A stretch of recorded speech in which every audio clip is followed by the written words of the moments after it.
अपने बाप और रिमशा की तबीयत की तो बड़ी फिक्र लगी रहती है तुझे। मेरी दर्द से जान निकल रही है, लेकिन मजाल है जो माँ की कोई फिक्र। अरे बहन जरा जोर से दबा दो, बड़ी मेहरबानी होगी तुम्हारी। अम्मी, मुझे रिमशा भाभी और अब्बू से ज्यादा आपकी फिक्र रहती है। हाँ बिल्कुल, बहुत फिक्र लगी रहती है।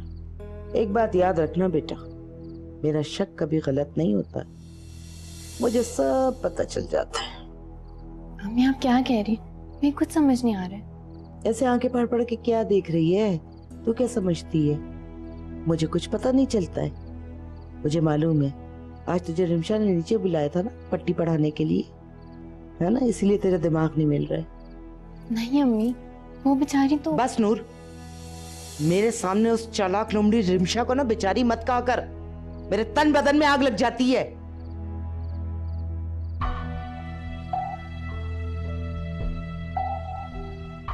अम्मी ने सच तो सुनना ही नहीं,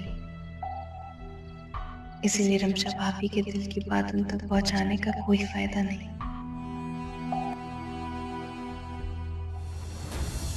मुझे सच सच बता, रिमशा ने तुझे शगुफ्ता की टोले लेने के लिए बुलाया था ना, ताकि वो ये देख सके कि उसके जादू टोने असर कर रहे हैं कि नहीं कर रहे? अम्मी पहली बात तो है कि भाभी ने नहीं बुलाया था मुझे, बल्कि मैं खुद गई थी उनकी खैरियत मालूम करने। हाँ, मेरे अलावा सारे जहां की फिक्र है, मेरी तो किसी को फिक्र ही नहीं है, किसी को भी नहीं है। अब तो शगुफ्ता भी मेरी बात नहीं मानती, और ये सब कुछ उस रिमशा मनूस के काले जादू का असर है। अम्मी आपकी इन्हीं बातों की खौफ की वजह से उन्होंने अपने रूम से निकलना बंद कर दिया। अब तो उन्हें बख्श दे। उस सब कदम को बख्शती है मेरी जूती। अगर शगुफ्ता के सर पे फैसल से शादी का भूत ना सवार होता ना, तो मैं कब तक तलाकनामा रिमशा के हाथ में पकड़ा के उस डरबे में दोबारा वापस भेज चुकी होती। अम्मी आपकी भी 3 बेटियां हैं, अगर कल को किसी ने हमारे बारे में ऐसी कोई बात की तो आपके दिल पे क्या गुजरेगी? सही से पैर दबा, उसकी वकालत बाद में करना। दबा।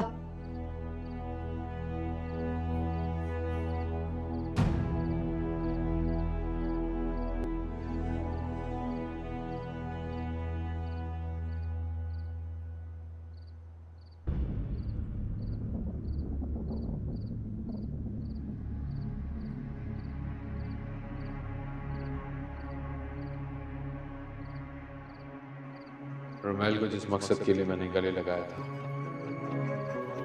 वो तो पूरा हो गया। अब इसे घर से दोबारा ऐसे निकालना जैसे मक्खन से बाल निकालना, ताकि ये बच्चों को दोबारा से इमोशनल ब्लैकमेल ना कर सके। भाई आप वो अरियाल भाभी को लेने कब जाएंगे?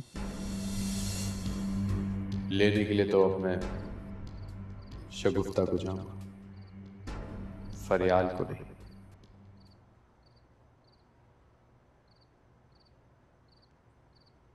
चलो आलियान अब सो जाओ। मैंने नहीं सोना। क्यों नहीं सोना? मामा के आने की खुशी में मैं चाचू के साथ गेम खेलूंगा। आलियान अब तो चाचू आ गए हैं, अब हम उनके साथ डेली गेम खेला करेंगे। अभी तुम सो जाओ, सुबह स्कूल भी जाना है। आप दादी अम्मा नहीं बनो। आलियान मैं दादी अम्मा नहीं बन रही, तुमने सुबह स्कूल जाना है इसलिए तुम्हें समझा रही हूँ। मैं सुबह स्कूल की छुट्टी करूंगा। मामा आ जाए, मैं उनसे तुम्हारी शिकायत करूंगी कि तुम मुझे कितना तंग करते हो और बहाने बनाकर स्कूल की छुट्टी भी करते हो। सॉरी आपी, मैं आपकी हर बात मानूंगा। आप मामा को मेरी शिकायत नहीं करेंगी, वरना वो फिर से नाराज होकर चली जाएंगी। आलियान तुम परेशान ना हो, मैं मामा को कुछ भी नहीं बताऊंगी। चलो अब सो जाओ।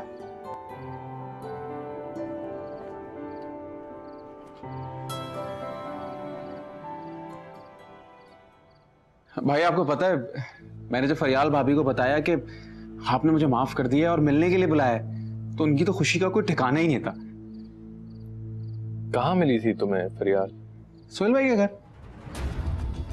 ओ, इसका मतलब है कि मेरा शक सही निकला। तुम सोहेल के घर भी उससे मिलने चाहते थे? भाई मैं तो सिर्फ कल ही गया था, और वो भी ये बताने कि आप उन्हें लेने आना चाहते हैं। हाँ तो ये बात तुम उसे फोन पे भी तो बता सकते थे। भाई शायद आपको नहीं मालूम कि भाभी ने बच्चों की वजह से अपना सेल फोन बंद किया हुआ है ताकि बच्चे। से कमाल की बात है, फरियाल बीवी मेरी है और उसके बारे में सारी इंफॉर्मेशन तुम्हारे पास होती है। भाई आप गलत समझ रहे हैं। मेरा मतलब ये है कि मैं अच्छी तरह से जानता हूं कि तुम क्या कहना चाह रहे हो और क्या मतलब है तुम्हारा। मैंने अपने बच्चों की खातिर तुम्हें और फरियाल को माफ करके चांस दिया, लेकिन अफसोस तुम्हारी मिसाल सांप वाली है, जिसे पालें, दूध पिलाएं, डसना तुमने उसी को ही है, चाहे वो तुम्हारा बड़ा भाई क्यों ना हो। भाई प्लीज,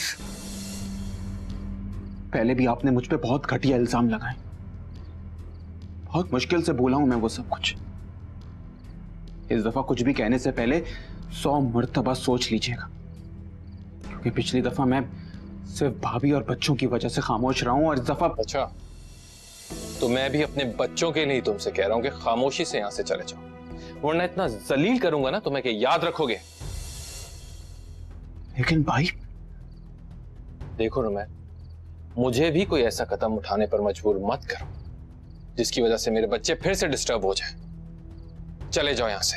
भाई आपने शगुफ्ता की बातों में आके मुझे और भाभी को घर से तो निकाल दिया ना, लेकिन जब उसका असली मकरू चेहरा आपके सामने आएगा ना, तो उस वक्त हम आपको बहुत याद आएंगे और उस वक्त आपकी जिंदगी में सिवाय पछतावे के और कुछ नहीं रह जाएगा। भाई याद रखिएगा आप।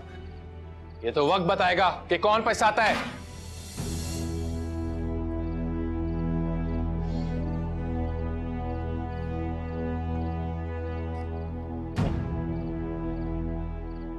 वक्त ही बताएगा कौन पछताता है।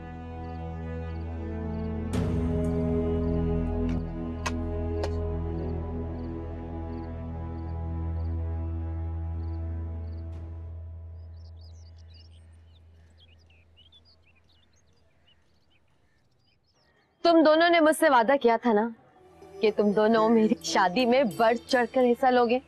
जी जी बिल्कुल किया था, लेकिन पहले आप ये तो बताएं कि शादी की डेट फिक्स हो गई। हाँ, बस समझ लो कि हो ही गई, क्योंकि अब अम्मी अब्बू मेरी डेट फिक्स कर ही वापस लौटेंगे। क्या बात है नूर, इतनी बड़ी खुशखबरी सुनकर भी तुम इस तरह उदास बुलबुल की तरह क्यों खड़ी हो? तुम्हें खुशी नहीं हुई क्या? मैं क्या कह सकती हूँ आप? मैंने सिर्फ ये पूछा है कि तुम खुश हो या नहीं, या फिर तुम रिमशा और फरियाल के साथ मिलकर मेरी शादी को खराब करने का कोई प्लान बना रही हो। मेरी इस टॉपिक पे किसी से कोई बात नहीं हुई है। गुड, और मैं भी यही चाहूंगी कि तुम उन दोनों से किसी भी किस्म की कोई बात नहीं करोगे। आप हमें एक ही बार क्यों नहीं बता देती किसी में मुझे क्या करना है और क्या नहीं? तुम दोनों बस मेरी शादी की तैयारी करो, क्योंकि अम्मी ने मुझसे वादा किया है कि मेरी शादी बहुत धूमधाम से होगी। बाकी जो करना है वो मैं बाद में बताऊंगी, ठीक है?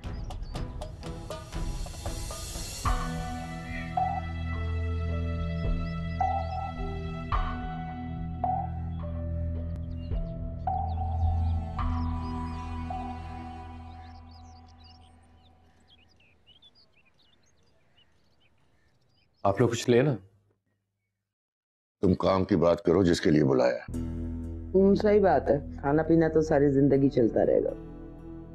तुम ये बताओ, तुमने हमारी शराइत के बारे में क्या सोचा? आपकी शराइत बहुत जल्द पूरी हो जाएंगी। देखो फैसल, ये चालबाजियां जो तुम शगुफ्ता के साथ खेल चुके हो ना, ये खिलवाड़ मेरे साथ मत करना। मैंने पहले ही तुम्हें दो टोक और सीधे लफ्जों में बोल दिया था कि हमारी शराइत मानोगे तो शगुफ्ता से शादी होने दो। मैं जानता हूं आपने ये मकान शगुफ्ता के नाम ट्रांसफर करने का कहा। ये देखिए, मैंने डॉक्यूमेंट्स तैयार करवा लिए, उसी की फाइल। फैसल, ये मकान तो तुम दोनों भाइयों के नाम था ना, तो तुम अकेले किसी और के नाम कैसे ट्रांसफर कर सकते हो? आप ठीक कह रहे हैं, ये मकान मेरे और रुमैल के नाम पे था, लेकिन कुछ अर्से पहले रुमैल ने मेरे नाम पे ट्रांसफर करवा दिया और मैं अपनी खुशी से ये मकान शगुफ्ता के नाम करने जा रहा हूं। और मेरी दूसरी शर्त, रियाल को तलाक कब दे रहे हो? कुछ तो खुदा का खौफ करो नजमा बेगम। अगर शगुफ्ता की अक्ल पर पर्दा पड़ गया है तो तुम तो समझदार हो, और तुम कैसी मां हो कि एक मजबूर और बेबस दूसरी मां को अजियत देकर खुश हो रही हो। फैसल, तुम फरियाल को तलाक नहीं दोगे, ये मेरा हुक्म है। तुम अपने होश में तो हो शफीक। तुम भी होश में आ जाओ तो बेहतर है नजमा बेगम। तुम ये क्यों भूल रही हो कि शगुफ्ता की तरह फरियाल भी किसी की बेटी है। अपनी बेटी का घर बसाने के लिए तुम उस यतीम बेबस को दर दर की ठोकरें खाने पर मजबूर कर रही हो। लेकिन शफीक। फैसल जी, तुम कल शगुफ्ता को सादगी से निकाह करके अपने घर ले आओ ताकि ये किस्सा ही खत्म हो।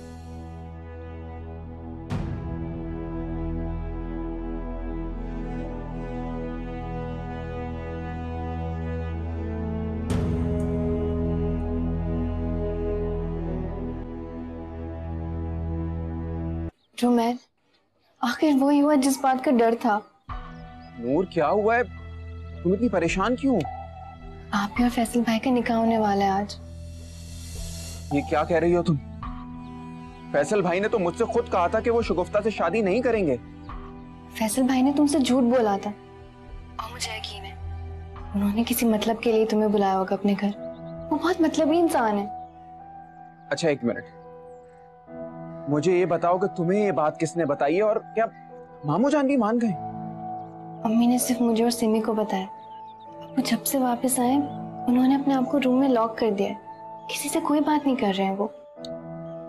नूर, अव्वल तो मैं निकाह होने नहीं दूंगा, और फैसल भाई ने जिद में आकर अगर ये निकाह कर लिया तो शगुफ्ता उस घर में कदम नहीं रखेगी, क्योंकि वो घर मेरे अब्बू का है और उस घर पे सिर्फ फरियाल भाभी और बच्चों का हक है और किसी का नहीं।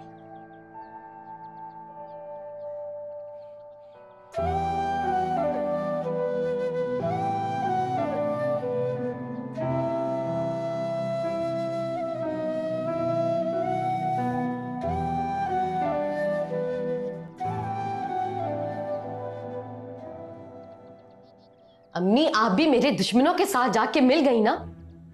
अब भी मुझे अब्बू ने बताया है कि शाम को मेरा निकाह है, और वो भी सादगी से। क्यों? जुबान पे ताला क्यों लग गया आपके? मुझे जवाब क्यों नहीं दे रही आप? बोले ना कुछ। आपने तो बड़ी बातें की थी कि मेरी शादी तो बड़ी धूमधाम से होगी कि दुनिया देखेगी। फिर अब क्या हुआ? मैं अब भी अपनी बात पर कायम हूं, लेकिन वो क्या शाम को मेरा चोरों की तरह छुपके निकाह होगा? कब? आखिर कब करेंगे आप अपना वादा पूरा? तुम इस तल्ख हकीकत को समझने की कोशिश क्यों नहीं कर रही हो शगुफ्ता कि तुम्हारे अपने तुम्हारे निकाह में बैठने के लिए तैयार नहीं है? तो मैं रिश्तेदारों या मोहल्लेदारों को बुलाकर उनके मुंह में अपने खिलाफ ज़बानें क्यों दूं?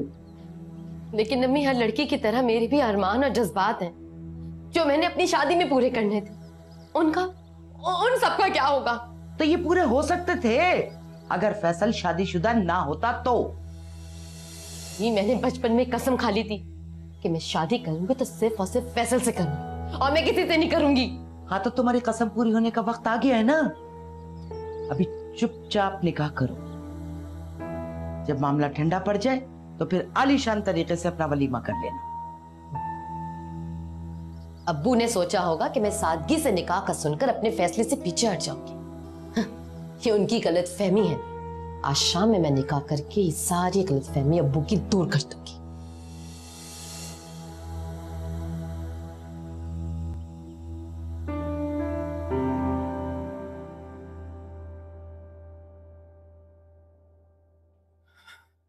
अब फैसल अजीज खान अपनी सीट पे मौजूद हैं। सर, वो ऑफिस में तो मौजूद है, लेकिन उन्होंने स्ट्रिक्टली मना किया है, वो आज किसी से नहीं मिलेंगे। देखिए, मेरा उनसे मिलना जरूरी है, वो मेरे भाई हैं। मैं खुद मिल लेता हूँ उनसे। सर रुकिए, कहाँ जा रहे हैं आप? फैसल भाई, ये आप क्या कर रहे हैं? तुम यहाँ क्यों आए हो? फैसल भाई, आप कैसे शगुफ्ता से निकाह कर सकते हैं? क्या तुम मुझसे पूछ कर गए थे नूर के पास अपना रिश्ता लेकर? जो मैं अपनी जिंदगी के फैसले तुमसे पूछ कर करूं। भाई, आपकी एक फैमिली है, इस तरह से भाभी और बच्चों की जिंदगी बर्बाद नहीं कर सकते आप।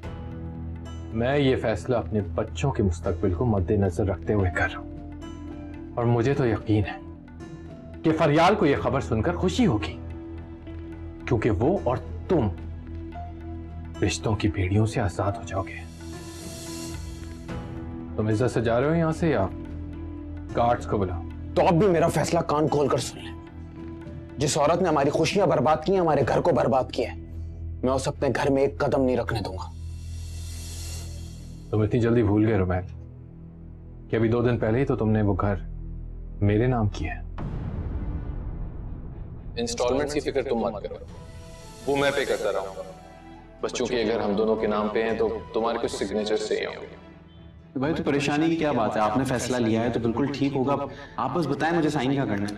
ये पहले पढ़ तो लो, ये लो। अरे भाई मैं पढ़ के क्या करूंगा? आपने पढ़ लिया है, ठीक होगा। मैं साइन कहाँ करूँ? यहाँ।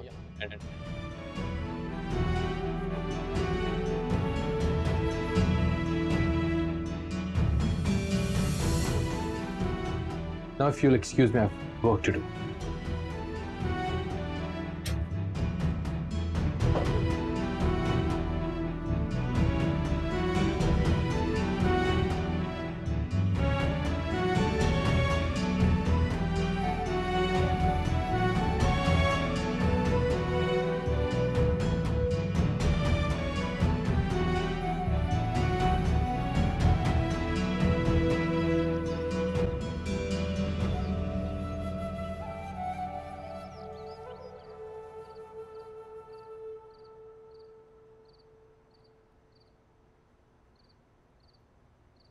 बस करो, बर्बादी का तमाशा देखने आई हूं यहाँ। हाँ, क्या हो गया आपको शगुफ्ता बाजी? बस हम आज के दिन तो ऐसी बातें मत करें। आज तो आपका निकाह और रुखसती है। बेवकूफ समझती हो मुझे? हमदर्दी के ये तो मीठे बोल बोल के तुम क्या समझती हो कि तुम मुझे आराम से बेवकूफ बना सकती हो? तो ऐसा हरगिज़ नहीं है। इस दिन का मैंने बहुत इंतजार किया था। मैंने सोचा था कि मैं अपने सारे ख्वाब पूरे करूंगी, अपनी सारी ख्वाहिशात को पूरी करूंगी, लेकिन यहाँ तो कोई भी खुश नहीं। सबके चेहरों पे उदासी है। मुझे तो ऐसा लग रहा है जैसे मेरी डोली नहीं बल्कि मेरी मैयत जा रही है इस घर से। तुम जानती हो क्यों? क्योंकि इसकी जिम्मेदार सिर्फ तुमने भड़काया है सबको, तुमने खिलाफ किया है सबको। पापा ने हमें यहाँ क्यों बुलाया है? आलियान, पापा का मूड बहुत अच्छा लग रहा है। क्या पता वो हमें मामा के पास लेकर जा रहे हो। और मामा और चाचू को भी लेने जाएंगे ना? नहीं बेटा, अब तुम लोग के चाचू इस घर में कभी नहीं आएंगे। लेकिन क्यों पापा? क्योंकि उस दिन वो यहाँ तुम लोगों से मिलने नहीं आया था, बल्कि कुछ चुराने आया था, और यहाँ तुम दोनों बेवकूफों की तरह उसका इंतजार कर रहे हो।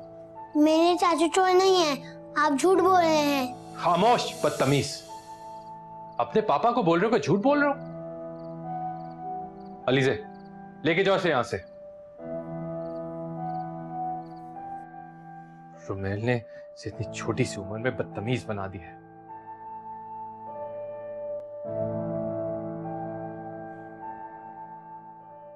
गिरा हुआ आदमी।